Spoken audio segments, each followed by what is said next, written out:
يا ربنا اعترفنا بأننا أقترفنا وآننا أسرفنا على لظى أسرفنا. يا ربنا اعترفنا بأننا أقترفنا وآننا أسرفنا على لظى أسرفنا. فتب علينا توبة تغسل لكل حوبة واستر لنا العورات وآمن الروعات. فتب علينا توبة تغسل لكل حوبة واستر لنا العورات وآمن الروعات. يا ربنا اعترفنا بأننا أقترفنا وآننا أسرفنا على لظى أسرفنا. يا ربنا اعترفنا بأننا أقترفنا وآننا أسرفنا على لظى أسرفنا. واغفر لوالدينا ربي ومولودينا والآل والإخوان وسائر الخلان. واغفر لوالدينا ربي ومولودينا والآل والإخوان وسائر الخلان. يا ربنا اعترفنا بأننا أقترفنا وآننا أسرفنا على لظى أسرفنا. يا ربنا اعترفنا بأننا أقترفنا وآننا أسرفنا على لظى أسرفنا.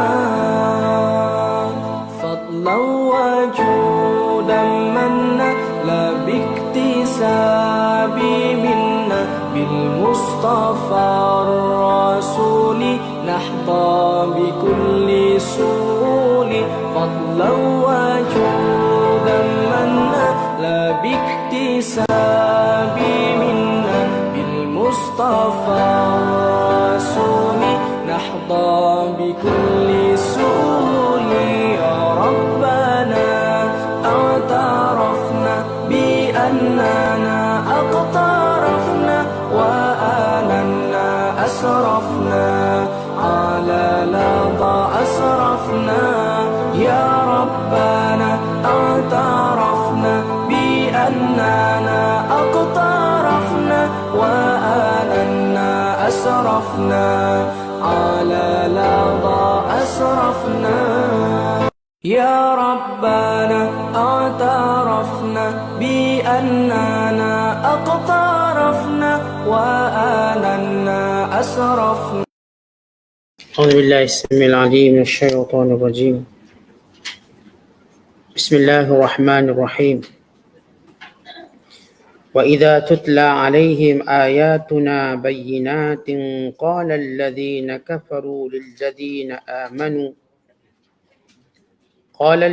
كفروا للذين آمنوا أي الفريقين خير مقاما وأحسن نديا وكم أهلكنا قبلهم من قرن هم أحسن أساسا ورئيا قل من كان في الضلالة فليمدد له الرحمن مدا حتى إذا رأوا ما يوعدون إما العذاب وإما الساعة فسيعلمون من هو شر مكانا وأضعف جندا ويزيد الله الذين اهتدوا هدى والباقيات الصالحات خير عند ربك ثوابا وخير مردا. Afara'aita alladhi kafara biayatina wa qala la'utayanna malan wa walada.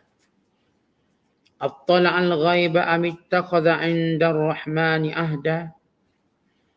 Kalla sanaktubu ma yaqulu wa namuddu lahu minal 'adzabi madda.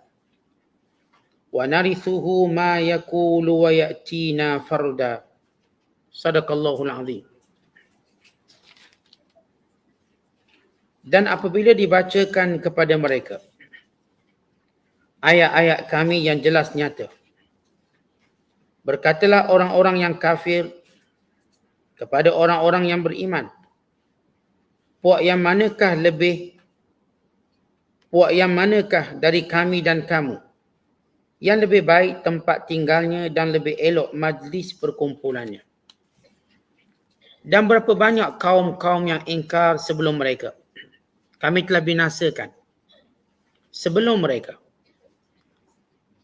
Kami telah binasakan sedang mereka lebih elok alat-alat kesenangannya dan lebih elok keadaannya pada pandangan mata.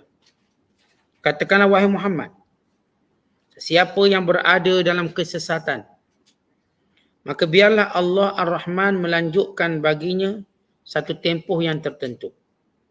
Hingga apabila mereka melihat apa yang dijanjikan kepada mereka, sama ada azab sengsara dunia ataupun azab kiamat, maka pada saat itu mereka akan mengetahui siapakah orangnya yang lebih buruk kedudukannya dan lebih lemah penyokong-penyokongnya. Dan Allah akan menambahi hidayah petunjuk bagi orang-orang yang menurut jalan petunjuk dan amal-amal yang baik yang tetap kekal faedah-faedahnya itu. Lebih baik balasan pahalanya di sisi Tuhanmu dan lebih baik kesudahannya. Maka tidakkah engkau merasa hairan memikirkan wahai Muhammad akan orang yang kufur ingkar kepada ayat-ayat keterangan kami serta ia berkata, demi sesungguhnya aku akan diberikan harta kekayaan dan anak pinak pada hari akhirat. Adakah dia telah mengetahui akan perkara yang gaib? Atau adakah ia telah membuat perjanjian dengan Allah Ar-Rahman mengenainya? Tidak sekali-kali. Kami akan menulis apa yang dikatakannya. Dan kami akan tambahi baginya dari azab seksa berganda-ganda. Dan kami akan warisi harta benda dan anak pinak yang dikatakannya itu. Dan ia akan datang kepada kami dengan seorang diri. Masih lagi berada dalam penafsiran ayat-ayat surah Maryam. Surah yang ke-19 pada juzuk yang ke-16. Bermula ayat 73 sehinggalah ayat yang ke-80. Ayat-ayat yang kita bacakan ini menceritakan bagaimana jawapan terhadap musyriki Mekah dan para penyembah berhala bukan orang-orang kafir. Kalau sebelum ini kita telah menerangkan dan menjelaskan bagaimana mereka menafikan akan dibangkitkan semula manusia, maka Allah Ta'ala telah menjawab. Allah yang menciptakan mereka sebelum ada berkuasa kembali mengadakan mereka. Kemudian syubhah yang kedua atau kekeliruan yang cuba ditimbulkan oleh golongan musyrik Mekah. Itu mereka mengatakan, kalau benarlah Islam itu benar, kalau benarlah orang Islam itu betul, maka kenapa kehidupan mereka lebih susah pada kami? Kami lebih senang, kami lebih kaya. Kami ada grup-grup yang popular, grup-grup yang glamour. Kami ada perkumpulan-perkumpulan. Kami ada penyokong-penyokong yang hebat. Artinya bila mereka gagal menyebut syubhah yang pertama, kekeliruan pertama tentang kebangkitan semula, lalu mereka membezakan secara zahir. Kata mereka, tengok orang Islam susah. Kami senang. Tengok orang Islam ni, mereka tak ada kumpulan-kumpulan yang hebat. Grup-grup jutawan, grup-grup hartawan, grup-grup orang berada, grup-grup yang punya pangkat. Kami nampak kamu orang Islam dalam keadaan susah, miskin. Ini kekeliruan yang mereka cuba timbulkan. Yang mengatakan demikian, itu namanya Nadhr bin Haris. Di mana Nadhr bin Haris dan juga pemimpin-pemimpin Quraisy.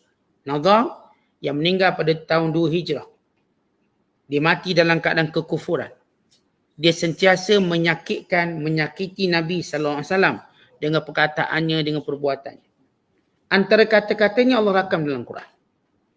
Bila dia berkata, bahawa kenapa kalau orang Islam tu betul, kenapa dia susah? Kenapa kami lebih senang, kami lebih kaya?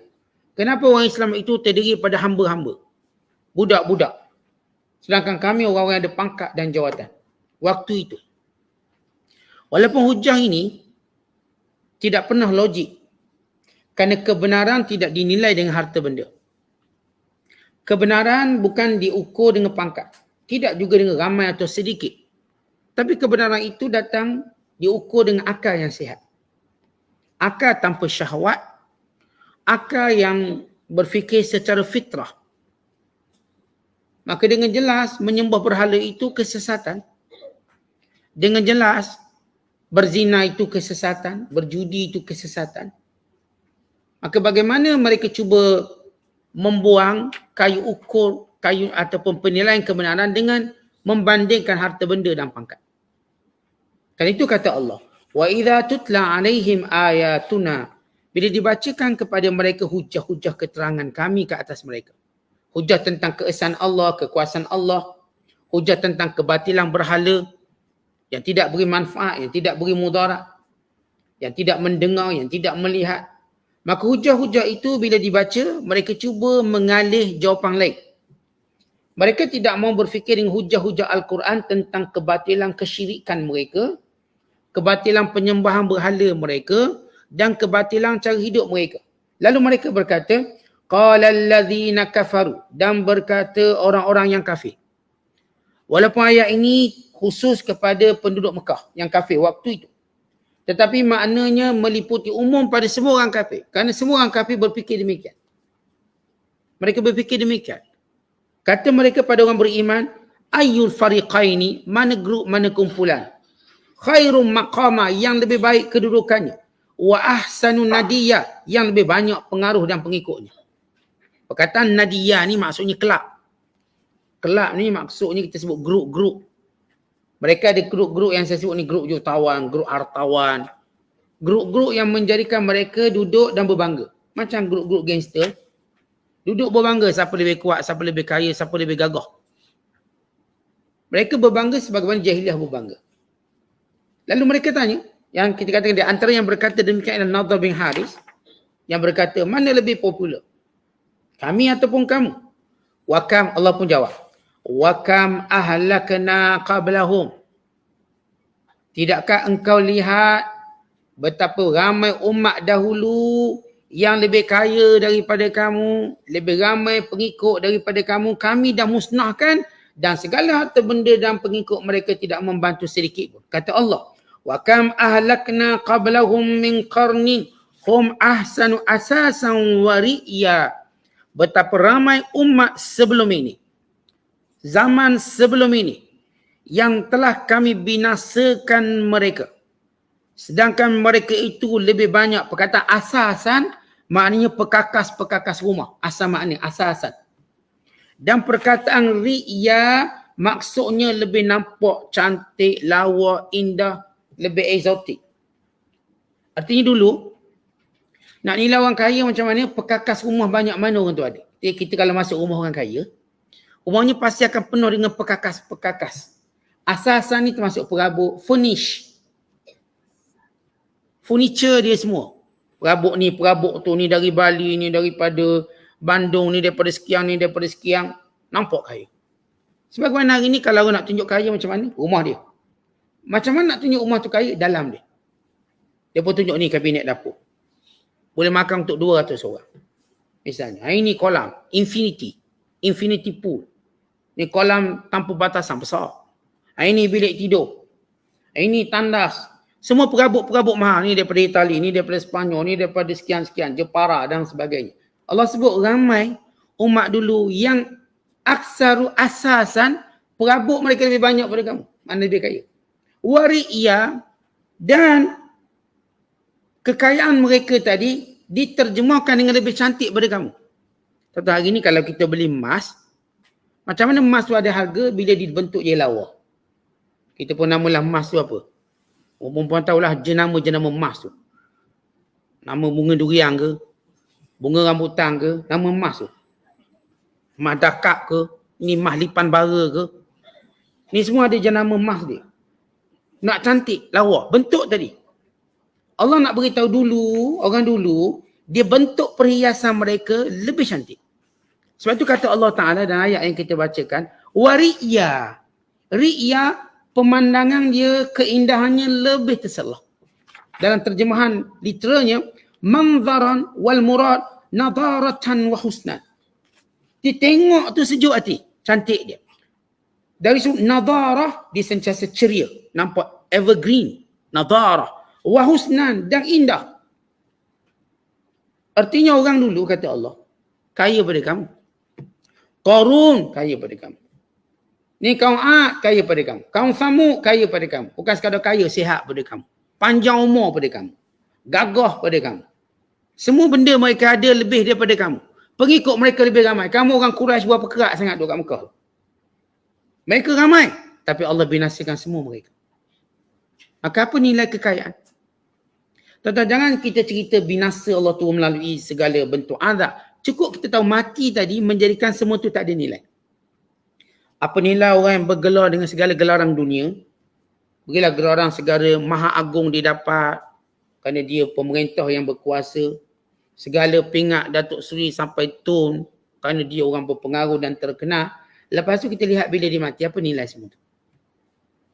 Berilah segala bentuk ilmu pengetahuan dia dengan profesornya, Profesor Unggul, Profesor Agung, Profesor Diraja. Bila mana dia mati, apa nilai semua benda tu? Allah nak beritahu nilai kebenaran, bukan diukur dengan harta benda. Kalau diukur dengan harta benda, orang dulu yang dibinasakan, dan kamu pun orang Quraisy kenal kisah kaum Nabi Nuh, kaum Samud atau kaum Nabi Saleh, kaum Nabi Hud, kaum Nabi Lut. Semua kaum-kaum ini kaya.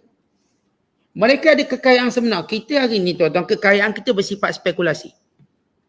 Kekayaan kita adalah kekayaan kertas, duit. Kau tahu, kita bukan kaya dengan kaya betul, duit. Duit itu kertas. Dia cuma tulis sah diperlakukan dengan nilai. Kita dulu pernah ada sejarah duit pokok pisang. Jepun buat. Untuk digunakan semua negara Asia. Dia letak pokok pisang sebab pokok pisang ni sinonim dengan orang Asia. Supaya dia terima. Maka Jepun pun cetak. Tapi duit pokok pisang ni dia tak ada nombor siri. Maka orang pun cetak ikut dia nak cetak. Akhir tak laku.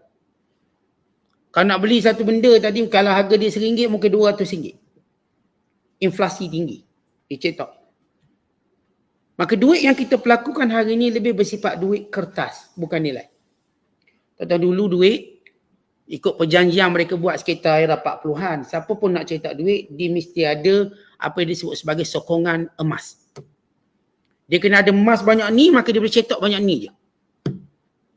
Bila Amerika kalah perang Vietnam, Amerika ubah undang-undang tu. Dia tak ada lagi kaitan emas dengan mata wang. Akhirnya, Amerika satu-satunya negara dia cetak wang dolar dia ikut suka dia.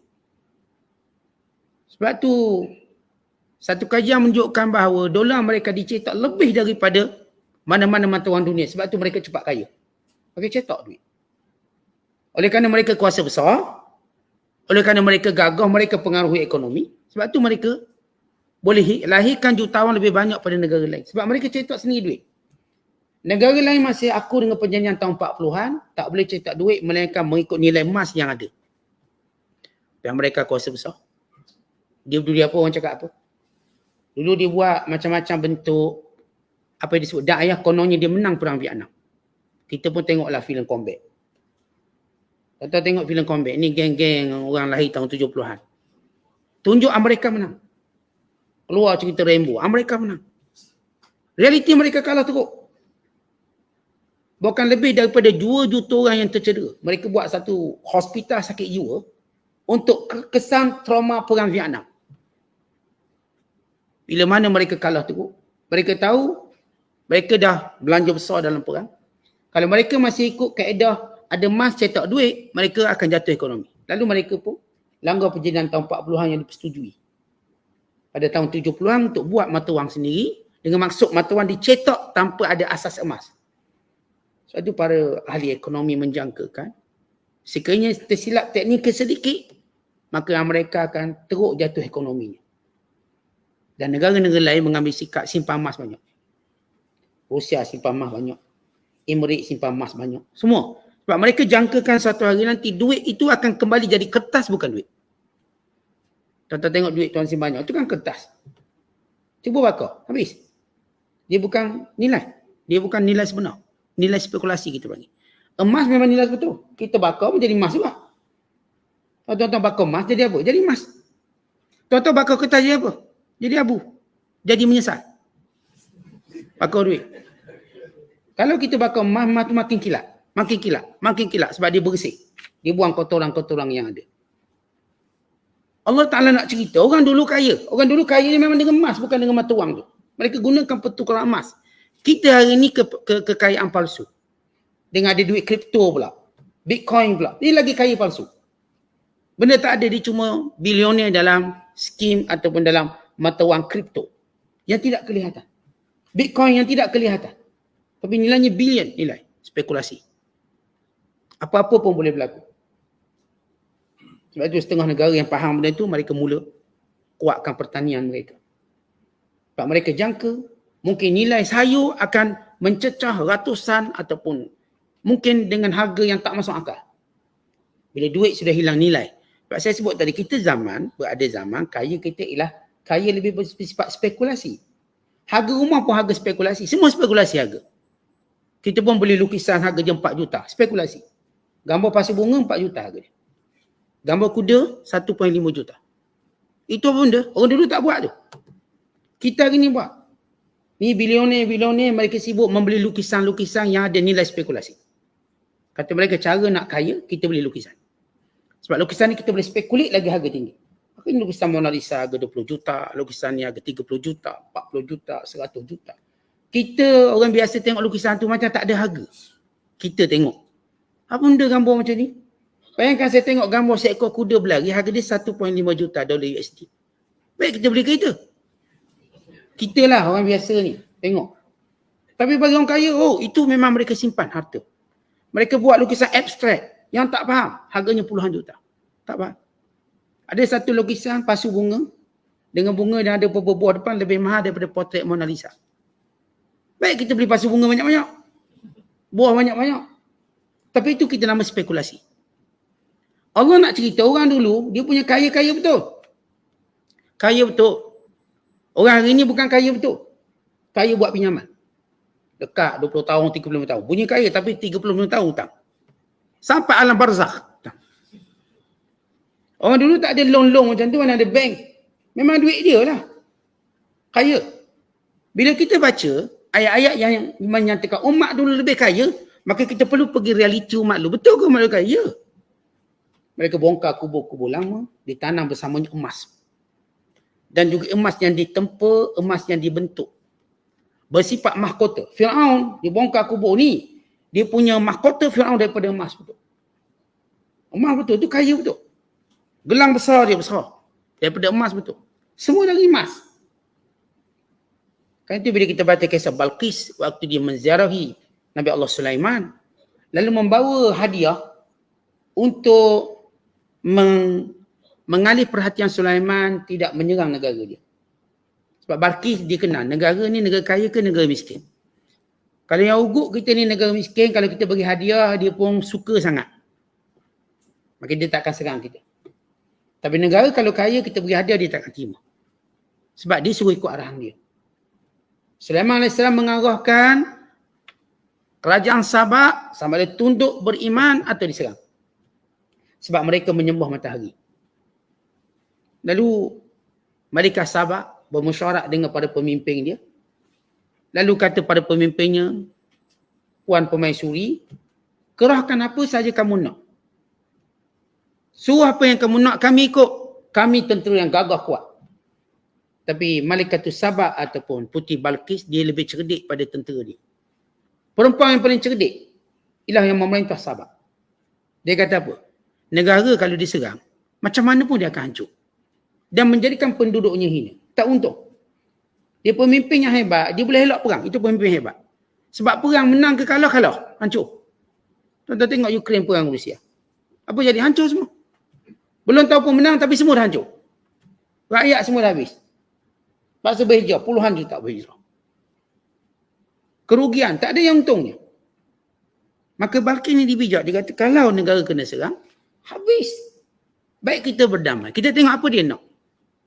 Mereka bawa hadiah, hantar hadiah. Emas, permata. Tiba-tiba mereka tengok Nabi Allah Sulaiman menjadikan emas dan permata itu cuma pinggan mangkuk dia. Pinggan mangkuk dia. Ni permata semua pinggan mangkuk dia, gelas cawang dia. Akhirnya mereka segan nak beri hadiah kerana hadiah itu rupanya suatu benda kecil di sisi Nabi Allah Sulaiman. Akhirnya mereka balik cerita pada Balkis ataupun Malikatus Sabat dengan tepatnya dalam bahasa Al-Quran. Dan Malikatus Sabat kata kalau begitu biar aku serah diri pada Sulaiman. Berunding. Maka dia datang sehinggalah beriman Malikatus Sabat. Ceritanya tentang kaya betul Nabi Allah Sulaiman. Kaya, bukan spekulasi. Orang hari ini saya katakan kaya kita lebih kaya spekulasi. Kaya saham. Mana saham? Tak nampak. Tahu-tahu jatuh. Naik, jatuh. Bunyi macam kaya tapi benda tak nampak. Semua dalam alam khayalan dan bayangan. Betul lah kita kena terima konsep ekonomi hari ni. Tapi konsep ekonomi hari ni cukup bahaya. Sebab kita tak pegang apa-apa. Kad kredit pegang. Pegang semua kad. Kena offline, mati kita. Malu. Beratur banyak-banyak, pakai kad kredit offline. Habis. Malulah, duit tak bawa. Pakai buku cek tendang habis. Kita tak ada kekayaan betul. Semua berkait dengan sistem online. Kalau offline je satu hari habis kita, miskin belaka. Apa kedana. Sebab semua pakai kad. Akhirnya offline. Cuba bayangkan offline. Terjadi pada dengan sistem ekonomi kita semua offline. Bank tutup, semua tutup. Duit pun memang tak ada kat tangan, semua kat bank. Apa yang kita ada? Sayur pun tak tanam. Maka ini cerita bagaimana kekayaan kita dengan kekayaan mereka. Allah cerita perbandingan dengan musyrik Mekah pun dah jelas. Ini kan kita. Kata Allah orang dulu kaya lagi. Kalau kamu nilai dengan kaya, mereka pun dah hancur binasa semua. Kul, katakan. Man kana fid dalalah. Siapa yang berada dalam kesesatan, falyamdud lahur rahmanu madda. Allah akan panjangkan lagi sesat mereka. Allah pun jawab kepada orang yang berkata, kalau benar Islam tu betul, orang Islam betul, kenapa mereka miskin pada kami? Ini hujah waktu itu. Kalau nak hujah hari ni tak relevan. Kenapa? Kerana mereka orang kafir pun miskin.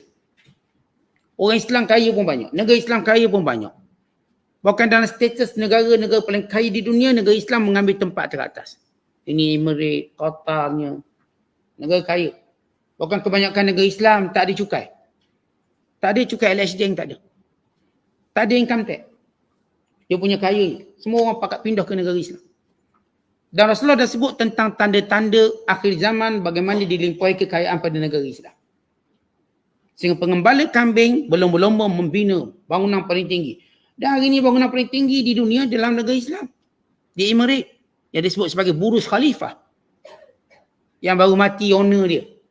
Hari Jumaat lepas. Beberapa hari lepas. Meninggal dunia. Pada usia 73 tahun. Ini bangunan paling tinggi di dunia. Siapa punya orang Islam? Baik, kalau nak nilai sekarang, tengok. Jelas orang Islam menang. Kalau nak nilai sekarang. Tapi itu Allah tak jadikan ia penilaian. Kekayaan bukan penilaian. Dan kalau kamu terus memilih sesat, kata Allah, baik, kami biarkan kamu sesat. Senang kamu dapat azab. Hatta idza ra'au ma yu'adun. Dan sehingga kamu tengok apa yang telah kamu diancam dengannya. Oh, kamu tak beriman, tempat kamu dalam neraka. Maka kamu akan melihat ancaman itu. Immal azab, sama ada azab Allah. Azab Allah di sini berupa peperangan. Kamu ditawan, kamu kalah dan apa yang itu azab. Dan bala ataupun malapetaka yang menimpa kamu. Wa immas sa'ah, ataupun nanti berlaku kiamat. Kamu nanti berlaku kiamat, tengok apa nilai harta yang kamu banggakan.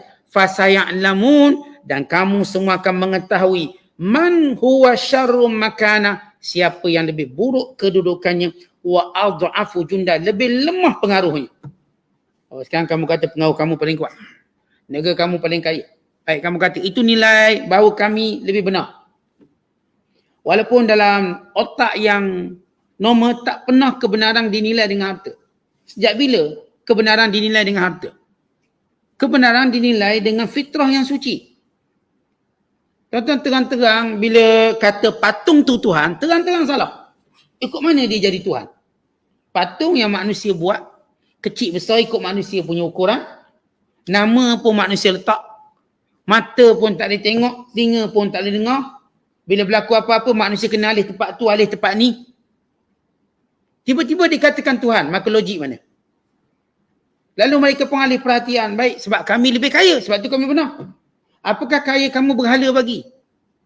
Berhala ke bagi duit pada kamu? Apakah itu nilai kebenaran? Kamu, kata Allah SWT, kami biarkan kamu tu sesat dengan pandangan kamu. Dan nanti akan datang kepada kamu azab atau kiamat. Sehingga kamu tahu siapa yang lebih buruk kedudukan, siapa yang lebih lemah pengaruhnya. Wa yazidullahu alladhina ihtadaw huda. Dan Allah akan terus menambahkan orang-orang yang dalam petunjuk dengan petunjuk. Yang sesat, Allah tambah sesat. Sebab apa?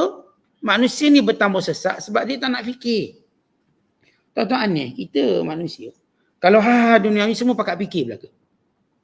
Semua orang pakat simpan duit, kononnya nak jaga masa depan.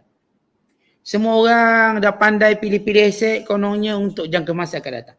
Tapi dalam hal ketuhanan, mereka tak nak fikir. Cukup ikut nenek moyang. Tapi kalau buat bisnes, tak nak pula ikut nenek moyang. Nenek moyang pakai dapur kayu api, ikutlah nenek moyang. Wah, kena dapur gas, Ustaz. Tidak. Lambatlah buat kuih. Nenek moyang jalan kaki, ikutlah nenek moyang jalan kaki. Yang pergi beli kereta tu kenapa? Oh, kita kena fikirlah yang lebih baik. Kalau kita dalam hal kehidupan boleh fikir apa lebih baik, kita tak terikat nenek moyang. Apa tadi hal agama? Kenapa tak fikir? Apakah dengan menyembah berhala, dengan menyekutukan Allah, dengan pegang perkara khurafat, dengan percaya benda-benda dongeng karut marut? Bukankah itu merosakkan akal? Dengan berjudi, dengan minum arak, dengan berzina sebebasnya, bukankah ia rosakkan keturunan? Dengan riba, dengan rasuah, dengan semua sumber-sumber haram yang dilarang dalam agama. Maka tuan-tuan sekalian, kita dah beritahu dalam Islam apakah perintah Islam atau perintah Allah yang tak baik. Daripada menutup aurat sampailah mengikut syariatnya. Kat mana lemahnya? Kat mana kurang, sila tunjuk. Kalau kata ni pakaian tutup aurat ketinggalan zaman ini, zaman jahiliah. Kita kata awak mengaji tak zaman jahiliah? Zaman jahiliah orang tak pakai baju. Datang Islam, dia membina tamadun dengan memakai pakaian dan menutup aurat. Itu tamadun terkemuncak, tamadun Islam. Jahiliah dulu mereka tawaf Kaabah telanjang. Lalu mereka berkata, al-yawm yabdu kulluh au ba'du fama yabdu fala uhilluh. Kata mereka dalam bacaan ataupun kita katakan kata-kata mereka ketika tawaf. Hari ini akan zuhur semua atau zuhur separuh. Maksudnya telanjang bogey tawaf. Perempuan menjadi mangsa serakah nafsu. Perempuan menjadi bahan lacurang yang murah. Datang Islam. Memperbaiki wanita. Menutup aurat. Menjadikan mereka ini wanita paling mahal. Yang tak boleh disentuh mereka perkahwinan yang sah. Dengan kewajiban nafkah suami. Dengan sekian-sekian hukum syariat. Dalam menjaga rumah tangga. Sehingga hari ini syariat yang menjaga rumah tangga. Itu syariat Islam. Paling kukuh sekali dalam mana-mana pembinaan rumah tangga. Kalau pun bercerai, dia ada sesuatu peraturan yang jelas. Dan ini di antara kemuliaan Islam. Maka kat mana kurangnya syariat Islam? Kemudian kata Allah Ta'ala, wal baqiyatus salihatu khairun inda rabbika thawaban wa khairun maraddah. Wal baqiyatus salihat, yakni ketaatan yang baik.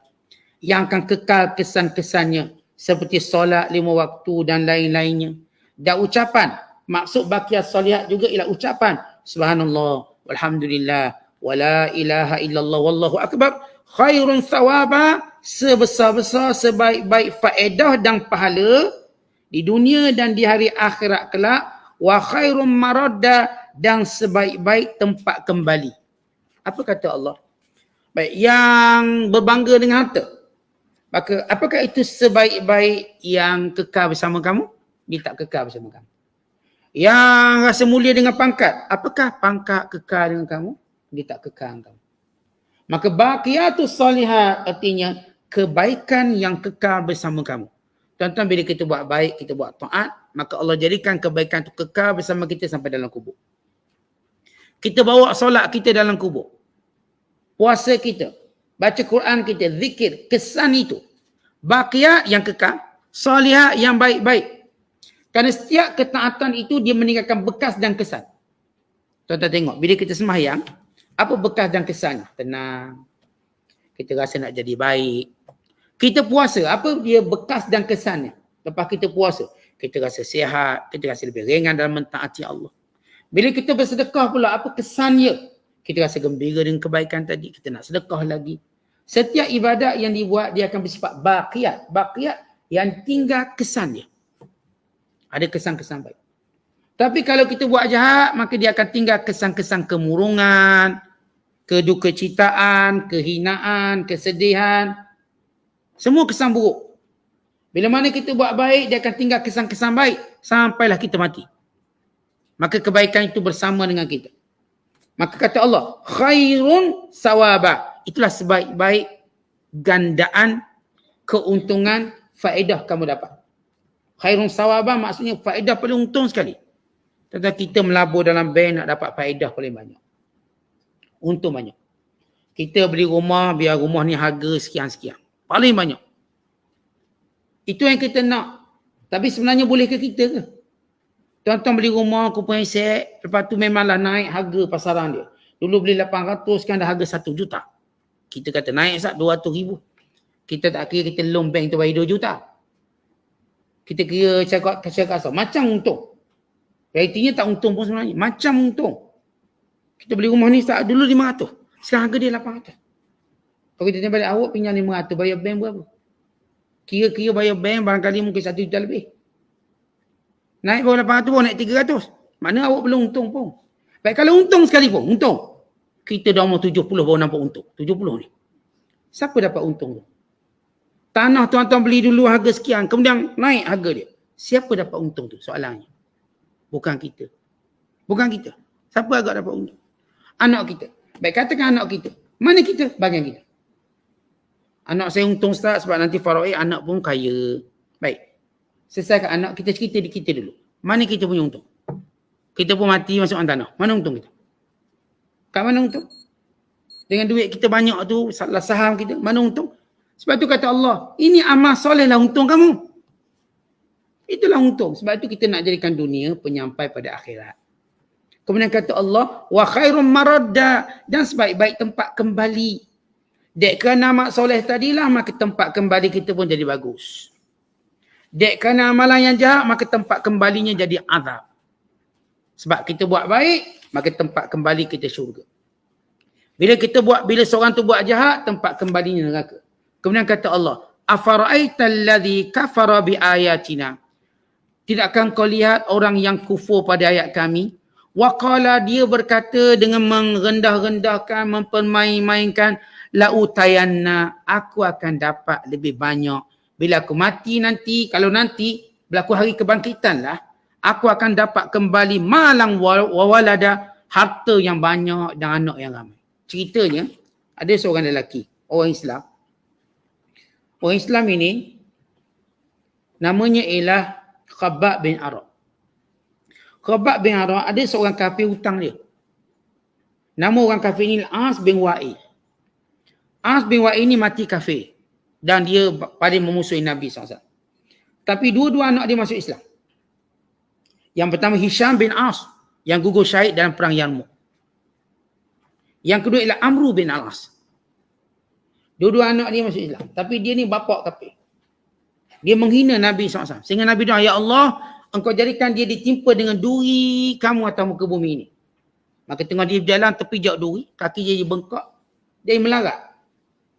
Jadi melarat tak baik-baik. Akhirnya dia matikan duri tu. Anaknya Amru bin Al-As bawa dia ke Taif. Belum sempat sampai Taif mati. Kan Rasulullah doakan dia suka menghina Nabi SAW. Nabi kata, ya Allah kau jadikan mana-mana duri atas muka bumimu ini biar kena kat kaki dia. Biar kena kat badan dia. Maka bila kena jadi berborak, jadi buruk. Macam orang kena kecil manis. Kakinya makin teruk. Sehingga anaknya cuba berobat, bawa ke Taif. Akhirnya mati dalam perjalanan. Ini kisah Amru bin Wa'il atau As bin Wa'il yang dikenal dengan kekufuran. Dia kata kepada Khabbab, dia tak nak bayar hutang. Khabbab kata, bila nak bayar hutang aku? Dia kata, aku takkan bayar. Dengan syarat, boleh bayar. Dengan syarat kamu kufur dengan Nabi Muhammad.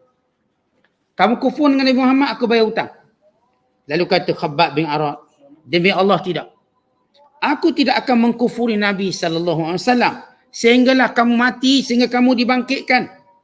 Lalu kata As bin Wa'il, Kalau aku mati pun, aku akan ada duit balik. Aku akan kaya balik. Aku dapat anak balik. Lalu Allah Ta'ala mencela perkataan itu dan berkata, At-tala'al ghaib. Apakah dia tahu perkara gaib? Amittakhadha 'inda ar-rahmani ahada. Atau dia memang dah berjanji dengan Tuhan. Nanti kalau kaya, kamu kaya kat dunia, bila mati nanti kaya balik ke akhirat. Ada janji dengan Tuhan ke? Kata orang kafir. Mereka percaya sampai hari ni. Siapa pun yang hidup kaya, nanti bangkit kaya. Sebab itu mereka pun beli kubur mahal-mahal. Sebab mereka akan bangkit kaya. Kata mereka, kalau hidup kat dunia tak boleh kaya, maka habis kita, bangsa kita. Sebab itu mereka berusaha jadi kaya. Cara apa pun tak apa. Rompak ke menyamung ke rasuah, tak apa. Asal kaya. Kerana kata mereka, dengan kaya di dunia, kita boleh kaya bila mati nanti dalam kubur. Kata orang kafir ni bukan kata baru. Walaupun tuan-tuan baru dengar 3-4 orang, berapa orang kafir cakap begitu. Sebenarnya cerita lama orang kafir cakap macam tu. Lalu Allah tanya mereka 2 soalan. Kamu tahu ke perkara gaib? Satu. Yang kedua, atau kamu memang ada janji dengan Tuhan ke? Ada Tuhan janji apa-apa kat kamu? Kalau kamu kaya, kamu bangkit kaya. Kemudian kata Allah Ta'ala, kalla, tidak akan berlaku. Sanaktubu ma yaqul, kami akan tulis perkataan penghinaan mereka untuk bertambah azab mereka, wa namuddu lahu minal azabi madda, dan kami akan kenakan kepada mereka, kami akan panjangkan kepada mereka azab yang berterusan. Wa narithuhu, dan harta benda mereka kami akan wariskan kepada orang lain. Yang mereka kaya ni mereka tak akan bangkit kaya. Tapi harta tu kami akan bagi pada orang lain. Lepas tu kaya orang kafir ni mati, harta dia dapat siapa? Dapat orang lain pula. Ni mati dapat orang lain pula. Dia tak akan bawa dan dia tak akan dapat. Kemudian kata Allah, wa yatina farja, dia akan datang seorang diri tanpa hartanya, tanpa kekayaannya. Dia akan datang seorang diri menghadap Allah Subhanahu Wa Taala. Kita lihat bagaimana Allah menjawab segala syubhat, kekeliruan yang cuba ditimbulkan oleh orang kafir dan persendaan yang dibuat oleh orang kafir, Allah jawab semua. Semua persendaan orang kafir terhadap kebenaran Islam dijawab dalam Al-Quran. Bahkan Allah mengancam mereka dengan azab yang pedih. Dan kita dah sebut kebenaran ini Allah jadikan ia mudah untuk kita nilai. Kebenaran dalam Islam bukanlah kebenaran perlu kita buat satu rumusan macam matematik tambah tu. Berpusing kepala kita nak tahu jawapan. Bukan. Kebenaran Islam basic. Tengok berhala tu bukan Tuhan. Tengok ni bukan Tuhan. Tuhan sifatnya sempurna. Dengan mudah. Basic kebenaran itu ataupun asas kebenaran cukup mudah. Sehingga dia begitu terang benderang, walaupun orang tu tak mengaji tinggi, boleh tengok kebenaran. Boleh tengok kebaikan dalam Islam. Tak perlu kita fikir panjang kebaikan dalam Islam. Dia tak perlu pada rumusan. Dengan kita lihat secara zahir dan nampak hebatnya Islam. Tentang benda baik, barang baik. Tengok luar pun kita dah tahu ini bermutu. Tak perlu kita nak masuk makmah, buat uji kaji, buat tes itu, tes ini, nak tahu ni asli ke tak. Benda bila jelas asli, terang benderang, maka tak perlu kita menjadi sukar untuk memahami dan mengenalinya. Wallahu a'lam bishawab. Assalamualaikum.